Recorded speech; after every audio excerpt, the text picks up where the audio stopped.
آج ہم یہاں جو جمع ہوئے ہیں 15 اگست ہے اور آزادی کا جھنڈا لہرانے کی نسبت سے جمع ہوئے ہیں۔ یہ جو جھنڈا ہم نے لہرایا اس کے پیچھے بہت لمبی چوڑی تاریخ ہے اور لوگوں نے اس تاریخ کو کتابوں میں مرتب کیا، اس کو پڑھو تو ہندوستان میں جو انگریز آئے اور کئی سال تک انہوں نے اپنا پنجہ جمایا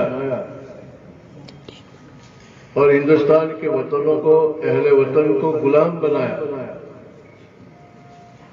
اور ذلت کے ساتھ، خواری کے ساتھ لوگ ان کے ماتحت رہنے لگے۔ تو ہندوستان میں جتنی قومیں ہیں ہر ایک نے اپنی صلاحیت، دماغی صلاحیت، طاقت کی صلاحیت، مال کی صلاحیت ہندوستان سے انگریزوں کو نکالنے کے لیے صرف کی اس کی لمبی چوڑی تاریخ ہے۔ اس کو پڑھنے کے لیے کئی دن چاہیے، سمجھنے کے لیے۔ اس کا ہم مطالعہ کریں اور پڑھیں تو کتنے اصول قربانی دینے کے ہمارے سامنے آئیں گے۔ خیر مختصر بات یہ ہے کہ جھنڈا جو ہم نے لہرایا تو ہم اس کی حقیقت بھی جانیں، اس کی تاریخ بھی معلوم کریں کہ ہے کیا۔ یہ کوئی صرف رسم نہیں ہے، یہ ہمارے اندر آزادی کے لیے، عزت نفس کو حاصل کرنے کے لیے دماغ کے اندر ایک خاص قسم کے قربانی کو یاد تازہ کرنے کے لیے۔ یہ جھنڈے کا مختصر تعارف کیا ہے؟ دیکھو یہ جھنڈا لہرایا، اس کے اندر 3 کلر ہیں، کیسری کلر، سفید کلر اور گرین کلر۔ تو ہمیں بچوں معلوم ہے کہ وہ کلر کیا ہے؟ یہ جو کیسری کلر ہے، زعفرانی کلر ہے، یہ گویا کہ ہمارے دماغ کے اندر ایک تصور مضبوط پیدا کرتا ہے کہ اس ملک کی ترقی کے لیے اور اس کو باقی رکھنے کے لیے اپنے آب و تاب اور آن شان کے ساتھ اپنے سے جتنی ہو سکے مقدور کے بقدر، اپنی طاقت کے بقدر قربانی دے۔ یہ زعفرانی کلر ہمارے دماغ میں آج اپنے ملک کو اگر قربانی کی ضرورت پڑے تو ہمارے دماغ میں خیال مضبوط کرتا ہے کہ ہم قربانی کے لیے کوئی قیمت پر تیار ہو جائیں گے، ملک کی سلامتی کے لیے، امن کے لیے، امان کے لیے، اس کی یکجہتی کو باقی رکھنے کے لیے، آپس میں محبت کو باقی رکھنے کے لیے۔ جب کبھی بھی دیش کے اوپر کوئی نفرتوں کا حملہ ہو، کوئی ایسا حملہ ہو کہ اس کی یکجہتی کو تار تار کر دے، تو یہ کلر ہمارے دماغ میں خیال پیدا کرتا ہے، مضبوط تصور پیدا کرتا ہے کہ ہم ہماری طاقت کے بقدر یکجہتی اور دیش کی ترقی، آن بان شان کو باقی رکھنے کے لیے قربانی دیں گے۔ یہ کیسری کلر، زعفرانی کلر یہ خیال پیدا کرتا ہے۔ دوسرے نمبر پر بیچ میں سفید کلر ہے۔ تو میرے بچوں دیکھو، ہم سمجھو یہ سفید کلر، سفید کلر کا مطلب ہے کہ ہندوستان میں رہنے والے جتنے ہیں آپس میں ایک دوسرے سے اپنے دل کو صاف رکھے، کاغذ کی طرح۔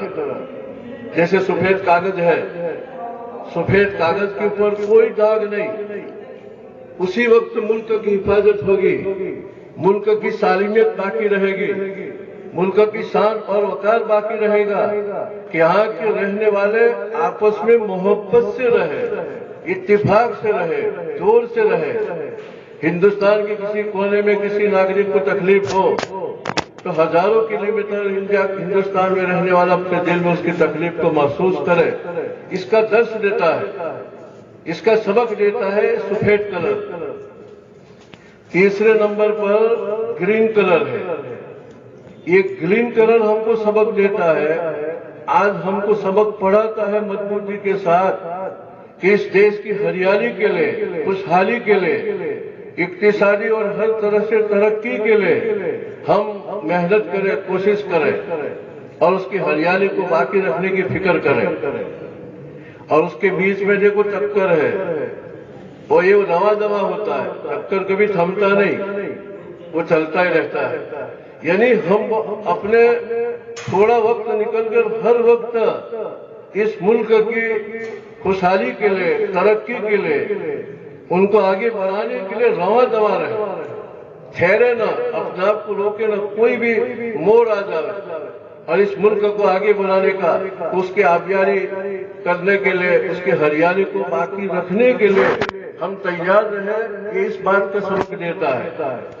اور یہ رواں دوا رہنے کا سبق دیتا ہے کہ ہم اس کے لیے حرکتیں کریں، کام کریں، صحیح کریں. یہ اس کا مختصر تعارف ہے. یہ قومی پرچم ہے، قومی نشان ہے، جیسے بہت سارے قومی نشان اس طرح سے. دوسری بات یہ ہے کہ یہ پرچم نتیجہ اور ماحصل ہے کہ اس کے پیچھے انگریزوں کو ہندوستان سے نکالنے کے لیے کتنی قربانیاں دی، تب جا کے پرچم ہمارے سامنے آیا ہے. ہندوستان میں عیسوی سن 16 کے آجو بازو ایسٹ انڈیا کمپنی نے دخل لیا. اس وقت ہندوستان کے اندر جہانگیر بادشاہ تھا. 15ویں عیسوی سن کے اندر بابر ہندوستان میں آئے. ان کی وفات کے بعد ہمایوں آئے. ہمایوں کے بعد اکبر آئے مختصر، اور اکبر کے بعد ان کے بیٹے جہانگیر نے لگام سنبھالی، اور جہانگیر کے بعد شاہجہاں، اور شاہجہاں کے بعد عالمگیر رحمت اللہ علیہ، اور سب سے اخیر کے اندر جو بادشاہ جہاں سے انگریزوں نے گرفتار کیا وہ بہادر شاہ ظفر. تو اس جہانگیر کے زمانے میں اس انڈیا کمپنی ہندوستان میں آئی، اور دھیمے دھیمے سورت میں، احمد آباد میں، کلکتہ میں، بمبئی میں تجارت کی کوٹھی ڈالی. اور یوں کہا کرتی ہے کہ ہندوستان کو سونے کی چڑیا ہے، سونے کی چڑیا ہے. اس میں حرص اور لالچ پیدا ہوئی کہ یہاں سے کچھ کمائے، تجارت کرے. لیکن یہاں کی حکومت کے امور میں دخل لینے لگے، اور دھیمے اس مقام تک پہنچے کہ ان کا اتنا رسوخ ہو گیا کہ حکومت ان کو نظر انداز کرنا ان کے لیے ممکن نہیں تھا. پھر دھیمے وہ اپنا پنجہ جماتے رہے، اور لمبی تاریخ ہے. مختصر یہ ہے کہ پھر ہمارے جن اس زمانے کے ہمدرد تھے ملک کے، انہوں نے ان کو محسوس کر لیا. تو سب سے پہلے سراج الدولہ، سلطان ٹیپو، ان لوگوں نے ان کو نکالنے کے لیے میدان جہاد میں آئے اور ان کے لیے اپنی جان شہید کر ڈالی. اس کے بعد باقاعدہ جنگ 1857 سے شروع ہوئی آزادی کی. ہندوستان سے انگریزوں کو نکالنے کے لیے ایسٹ انڈیا کمپنی نے برطانوی راج پر آنے کا راستہ ہموار کر دیا. چنانچہ 1857 میں ایسٹ انڈیا کمپنی کے بجائے برطانوی راج یہاں آ گیا، اور ان کو ہٹا کے انہوں نے کیا ہے، سب حکومت کے اوپر لال قلعے پر قبضہ کر لیا. اور پھر وہ قبضے کو ہٹانے کے لیے سب سے زیادہ مسلمان مقابلے میں تھے، اس بنا کے اوپر کہ وہ عیسائیوں کو یہ تھا کہ ہمارا حریف صرف یہ قوم ہے، تو سب سے زیادہ ہم کو قربانی دینی پڑی. چنانچہ مورخ لکھتا ہے کہ 1915 تک صرف مسلمان میدان میں تھے، اور 1915 کے بعد ہندوستان کے اندر ہندو مسلم ایکتا ہونے لگی، یکجہتی ہونے لگی. حضرت شیخ الہند رحمت اللہ علیہ نے 1905 کے اندر ریشمی رومال کی تحریک چلائی. یہ ریشمی رومال کی تحریک اتنی مضبوط تھی کہ انگریزوں کے پیر ڈگمگانے لگے، پیر ہلنے لگے، ڈگمگانے لگے. اور وہ لمبی چوڑی تحریک ہے ریشمی رومال کی، اتنے وقت میں اس کو کیا بیان کرے. لیکن حضرت شیخ الہند رحمت اللہ علیہ کی یہ تحریک تقدیر پکڑی گئی. حضرت علامہ عبید اللہ سندھی رحمت اللہ علیہ نے 3 خطوط شیخ الہند کے نام لکھے مکہ شریف سے ہندوستان. اس وقت حضرت شیخ ہندوستان میں تھے، لیکن وہ کسی طرح CID کے ہاتھ میں چڑھ گئے. انہوں نے پھر حکومت کو دیا تو حکومت بوکھلا گئی. یہ تو کتنی لمبی چوڑی سرور ہے، تحریک ہے، اور اس کا مقابلہ ہم کیسے کر سکیں گے. چنانچہ پھر انگریزوں نے تشدد شروع کیا، گرفتاریاں شروع ہو گئی، اور ریشمی رومال تحریک میں جتنے تھے کتنے علماء کرام کو پھانسی کے تخت پر لٹکایا، ہزاروں کی. خیر مختصر یہ ہے، ہندوستان کو آزاد کرنے میں ہمارے اکابرین نے اور مدرسہ کے لوگوں نے بہت لمبی چوڑی قربانی دی. اس کی تاریخ مرتب ہے. پھر حضرت شیخ الہند رحمۃ اللہ علیہ اخیر میں بہت کمزور ہو گئے تھے. مورخ لکھتا ہے کہ انگریزوں کے خلاف ان کے دل میں جو جذبہ تھا اس کا اندازہ اس سے ہوتا ہے کہ آخری عمر کے اندر صرف ہڈیوں کے ڈھانچے رہ گئے تھے, تھیلی میں بھر ایسی ہڈیاں. لیکن کلکتہ میں کوئی اجلاس تھا, حضرت شیخ الہند رحمۃ اللہ علیہ کو خبر پہنچائی کہ آپ کی صدارت میں ہونے والا ہے. دیوبند میں طلبہ کو کہا کہ بھائی مجھے پالکی میں بٹھا کے ریلوے اسٹیشن لے جاؤ. مجھے اور میری ہڈیوں کو تھیلی میں بھر کے اسٹیج پر رکھنے سے انگریزوں کے حوصلے ٹوٹتے ہیں, تو مجھے رکھو, مجھے وہاں رکھو. یہ آخری دم تک انہوں نے انگریزوں کے ساتھ ٹکر لی. تو ہندوستان سے انگریز کو نکالنے میں ہمارے اکابر نے جو قربانیاں دی اس کی تاریخ ہم پڑھے تو ہم کو انداز ہوگا کہ اس وطن کے لیے اور اس وطن کو آزاد کرنے کے لیے ہماری کتنی قربانیاں ہیں. ایک انگریز مورخ لکھتا ہے کہ کم سے کم 10 لاکھ مسلمان شہید ہوئے تھے آزادی کے لیے. 10 لاکھ سے بھی زیادہ مسلمانوں نے کیا ہے شہادت دی ہے ہندوستان کی آزادی کے لیے. خیر بات بہت لمبی ہے. تو حضرت شیخ الہند رحمۃ اللہ علیہ انہوں نے ریشمی رومال کی تحریک چلائی کہ کتنی بڑی قربانی. حضرت مولانا حسین احمد مدنی رحمۃ اللہ علیہ ان کے گرفتاری ہوئی. حضرت شیخ الہند رحمۃ اللہ علیہ کی گرفتاری پھر ہو گئی اور لمبی تاریخ ہے. مکہ مکرمہ سے ان کی گرفتاری ہوئی.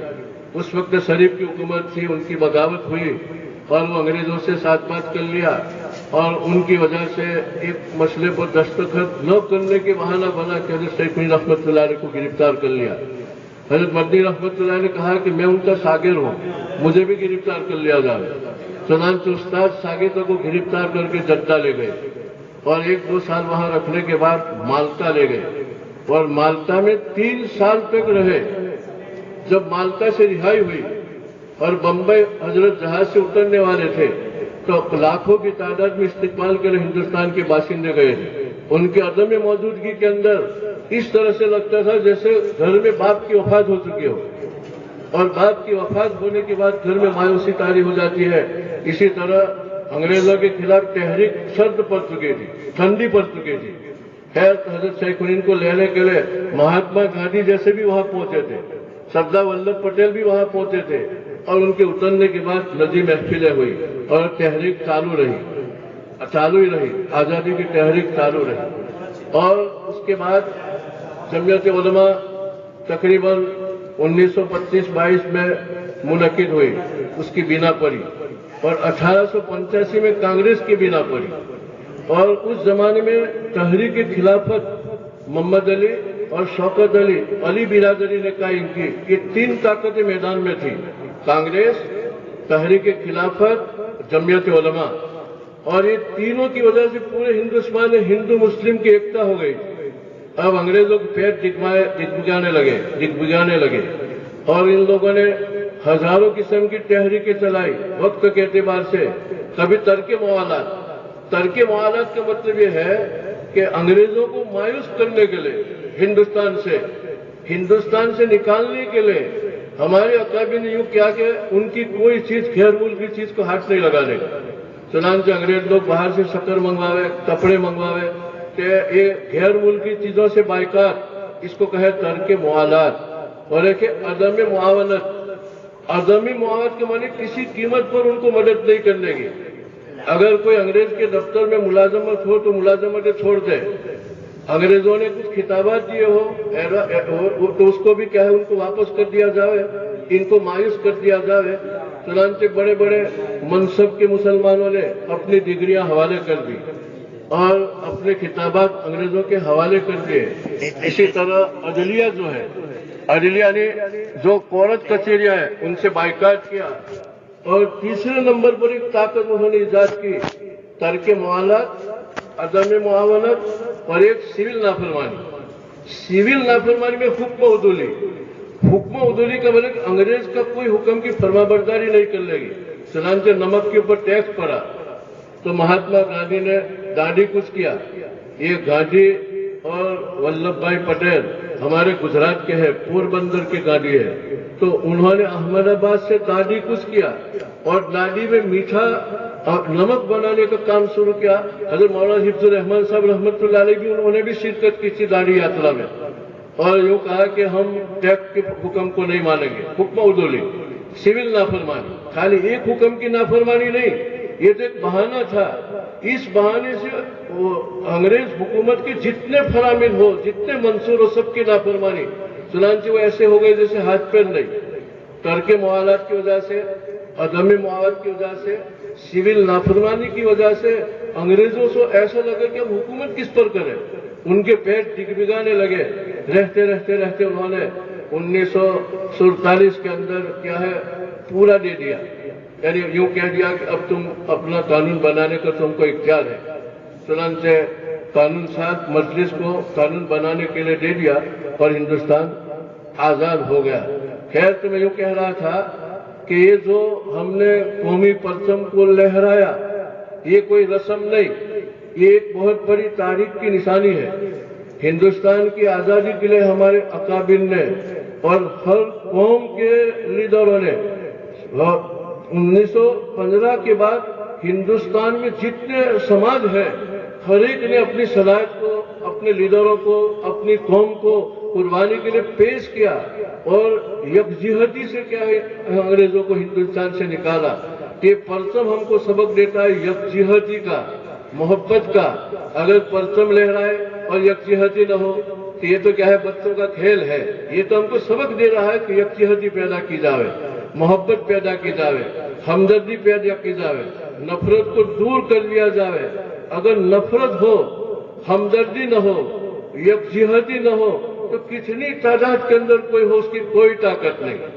کوئی کسی نے کہا ہے کہ موج ہے دریا میں بیرو دریا کچھ نہیں, فرد قائم ہے تیرا ربط ملت سے, فرد قائم ہے تیرا ربط ملت سے, موج ہے دریا میں بیرو دریا کچھ نہیں. سمندر میں موجیں اٹھتی ہے تو موجوں کی دھاک, اس کی جلال, اس کی سہولت سمندر کے ساتھ رہنے میں ہے. کتنی بڑی موج ہو لیکن کاغذ میں بھر کے الگ کر لے تو کوئی طاقت نہیں ہے. اگر ہم آپس میں نفرت سے ایک سلائٹ بڑھ جاوے اور مٹکے الگ ہو جاوے تو چاہے اپنے طور پر کتنی طاقت ہو, لیکن یہ پرچم ہم کو یوں کہتا ہے کہ یکجہتی سے طاقت بنتی ہے. دیکھو ایک بہت بڑا اژدہا ہے لیکن چھوٹی کمزور چوٹیاں یکجہتی اختیار کر لیتی ہے, اتفاق کر لیتی ہے, ایک ہو جاتی ہے تو بڑے سے بڑے اژدہا کو پسار کے مار دیتی ہے. اسی طرح اس ملک کی دشمن طاقت ہے. اگر آنکھ اٹھائے, ہاتھ اٹھائے اور اس ملک میں آپس میں تنافر ہو تو دیش خطرے میں ہے. اور اگر یکجہتی ہے, اتحاد ہے, ہمدردی ہے, نفرت کی کوئی گنجائش نہیں. اور یہ پرچم ہم کو سبق دیتا ہے کہ یکجہتی کے لیے قربانی دو اور نفرت کو دور کرنے کے لیے قربانی دو. تو ہم کو یہ ذہن بنانا ہے کہ آپس میں محبت کریں. میں یوں کہا کرتا ہوں کہ محبت ایسی چیز ہے, بہت سستی ہے کہ اس کا دنیا میں کوئی مخالف نہیں. جانور بھی اس بھاشا کو سمجھتا ہے. محبت کتنی اچھی چیز ہے اس بھاشا کو تو جانور بھی سمجھتا ہے.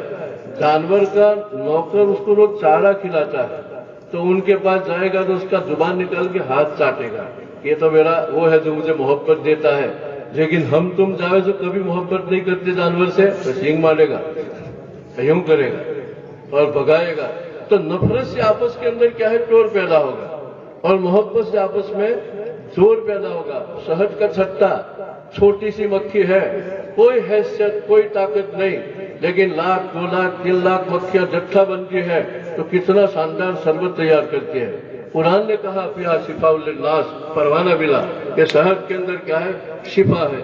تو اگر ملک کا کمزور طاقتور سب ایک ہو جائے, ہمدردی اور محبت کی فضا قائم کرے تو منٹوں میں کیا ہے پرواز پلین کی رفتار سے ملک آگے نکل سکتا ہے. اور اگر باہمی تنافر رہا, نفرت رہی تو تاریخ بتا دے کہ چونٹی کی چال ہو جائے گی یا قصبے کی چال ہو جائے گی. ایک قصبے کو اگر مکہ جانا ہو تو کتنے سال لگے, لیکن پلین منٹوں میں پہنچ جائے گا. تو نفرت سے ملک کی ترقی سست پڑ جائے گی اور محبت سے کیا اس میں رفتار میں تیزی ہو جائے گی. خیر, تو میں آخر میں یوں کہتا ہوں کہ ہمیں آج کے دن کی تاریخ کو یاد رکھ کے باہمی محبت, اخوت, یکجہتی, اور سیاسی اعتبار سے، تمدنی اعتبار سے، سماجی اعتبار سے، اقتصادی اور معاشی اعتبار سے ملک نے جو آزادی ہے، آزادی کے ساتھ ان 4 چیزوں کے اندر آگے بڑھنا چاہیے۔ دیکھو 26 جنوری کو ہندوستان کے آزاد ہونے کے بعد دستور سازی کا مسئلہ بہت اہم تھا، چنانچہ کم سے کم 299 کے قریب دستور سازی کے لیے ممبر تیار ہوئے، تو ایسے نمائندے تیار ہوئے، اور 117 کام میں لگے الگ کمیٹی، اور ان سب نے مل کے پوری دنیا کے ملکوں کے دستور کو منگوایا، اور ہندوستان کی جتنی قومیں ہیں ہر سماج کو سامنے رکھ کے ایک دستور بنایا، اور دستور میں سب سے زیادہ اس بات کا خیال رکھا کہ ہر ایک کو اپنے طور پر کلی آزادی یکجہتی کے ساتھ، مذہبی آزادی، حکومت کا کوئی مذہب نہیں، حکومت کا کوئی مذہب نہیں، اس کا مطلب نہیں ایسا نہیں کہ دوسرے ملکوں کی طرح ناگرکوں میں لادینیت، ہر سماج کا جو مذہب ہے وہ اپنی آزادی کے ساتھ مذہب کی پیروی کرے، مسلمانوں کا مذہب، دوسری قومیں اپنے اپنے قوم کا کیا ہے مذہب، اس کے اندر پوری آزادی،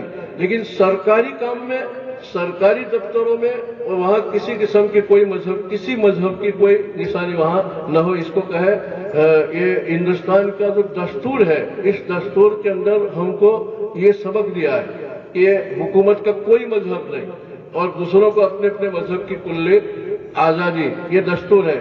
تو ہمارے دماغ میں کم سے کم یہ تو ہونا چاہیے کہ یہ پرچم میں قومی پرچم کیا ہے، آزادی کیا ہے، دستور کیا ہے، 15 اگست کیا ہے، 26 جنوری کیا ہے۔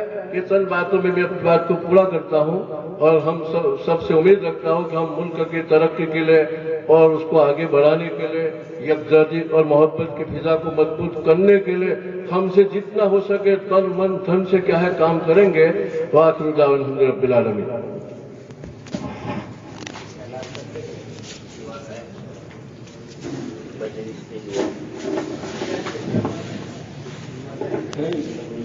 دعا کرو۔ سبحانک اللہم وبحمدک وتبارک اسمک وتعالی جدک ولا الہ غیرک۔ اللہم صلی علی محمد وعلی آل محمد کما صلیت علی ابراہیم وعلی آل ابراہیم انک حمید مجید۔ اے اللہ پاک ہمارے گناہ کو معاف فرما، اے اللہ ہم قصوروار ہیں، اے اللہ ہمارے گناہ کو معاف فرما، اے اللہ ہم جس مقصد کے لیے یہاں جمع ہوئے ہیں، اے اللہ اس مقصد میں ہماری کامیابی عطا فرما۔ اے اللہ ہم تجھ سے سوال کرتے ہیں کہ اس ملک کو دشمن طاقتوں سے محفوظ فرما۔ اے اللہ اس ملک کے باشندوں میں باہم محبت پیدا فرما، باہم قوت پیدا فرما۔ اے اللہ آپس میں انسانیت کو سمجھنے کی توفیق عطا فرما۔ اے اللہ ہم تجھ سے سوال کرتے ہیں کہ ہم میں آپس میں محبت پیدا فرما، آپس میں قوت پیدا فرما۔ اے اللہ پاک ہمارے گناہوں کو معاف فرما اور دنیا کی فتنوں سے ہماری حفاظت فرما، باہمی طور کے اسباب سے ہماری حفاظت فرما۔ اے اللہ ہمیں ہمت عطا فرما، بلند عزائم عطا فرما، باہمی محبت کی مادہ عطا فرما، خلوص عطا فرما۔ اے اللہ خلوص کو اس ملک کے لیے استعمال کرنے کی توفیق عطا فرما۔ اے اللہ تیری رضا کے کاموں کے لیے ہر کام کرنے کی توفیق عطا فرما۔ اے اللہ باہمی محبت کو تیری رضا کے لیے ہو، باہمی اخوت تیری رضا کے لیے ہو۔ اے اللہ اس ملک کے ایک ایک باشندے کی خدمت تیری رضا کے لیے ہو، اس کے اسباب مہیا فرما، اس کی ہمت مہیا فرما۔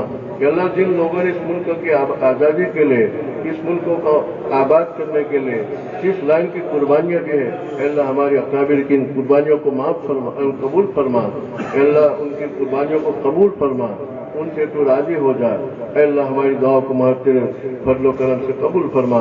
ربنا تقبل منا انک انت السمیع العلیم۔